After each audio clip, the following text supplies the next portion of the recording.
નમસ્કાર. લોકો કહેતા હોય છે કે બિઝનેસ કરવો છે, પણ કઈ લાઈન સારી કઈ ખરાબ સમજાતું નથી. રિસ્ક ઘણું બધું છે, કયો બિઝનેસ કરવો કયો બિઝનેસ ના કરવો. પણ બિઝનેસ વસ્તુ છે ને એ એક જીગરની વાત છે કે બિઝનેસ કરવા માટે સૌથી પહેલાં તમારી પાસે જીગર હોવી જરૂરી છે. કેમ કે બિઝનેસ એ 1-2 દિવસ કે 1-2 મહિનામાં ઊભો થતો નથી. બિઝનેસ ઊભો કરવા માટે વર્ષોના વર્ષો વયા જતા હોય છે, અને ત્યારે બિઝનેસ ઊભો થતો હોય છે. તો તમને કોઈ પણ લાઈન સૂઝે, તમને એમાં લાગે કે આ વસ્તુમાં મને મજા આવશે, તો જ્યાં મજા આવતી હોય ને એવો બિઝનેસ કરો. એ બિઝનેસમાં તમે સૌથી વધારે સક્સેસ જાશો.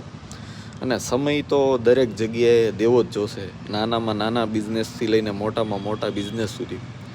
તમારામાં રિસ્ક લેવાની ક્ષમતા કેટલી છે, તમારામાં મેનેજમેન્ટની સ્કિલ કેટલી છે, તમે કઈ રીતે લોકો સાથે હળીમળીને કામ કરી શકો છો, તમે કઈ રીતે તમારા પ્રોડક્ટ માટે ડિમાન્ડ ઊભી કરી શકો છો, તમે કઈ રીતે પેમેન્ટ કલેક્શન કરી શકો છો. બિઝનેસ કરવો એટલે કોઈ નાની વસ્તુ પણ નથી અને કોઈ અઘરી વસ્તુ પણ નથી. બિઝનેસ કરવો એટલે કે એક જીગરો હોવો જોઈએ, અને એક જનૂન અને એક આગ હોવી જોઈએ કે ભાઈ બિઝનેસ કરવો છે તો બિઝનેસ 100% થશે. શું કામ ના થઈ શકે?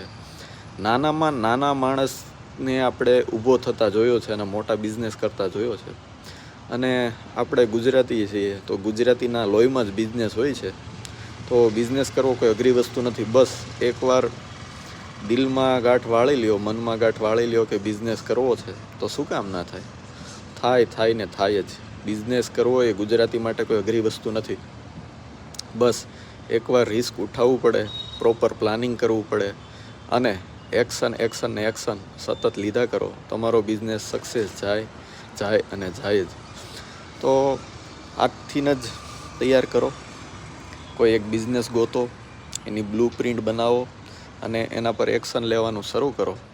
નવા લોકોને મળો, એ ફિલ્ડના લોકો સાથે વાતચીત કરો, નવું જાણો, માર્કેટનું રિસર્ચ કરો, અને પછી માર્કેટમાં ઉતરો એટલે સક્સેસ જ જાય. જે રીતે અર્જુનનું બાણ એ કોઈ દી નિશાન ચૂક ના થાય, એ જ રીતે તમે સક્સેસ થશો. પણ એના માટે તમારે એક્શન લેવા ખૂબ જરૂરી છે. અને સૌથી પહેલું કે ડગલું આજ નહીં પણ અત્યારે જ માંડવું જરૂરી છે, અને ત્યારે જ બિઝનેસમાં સક્સેસ થશો.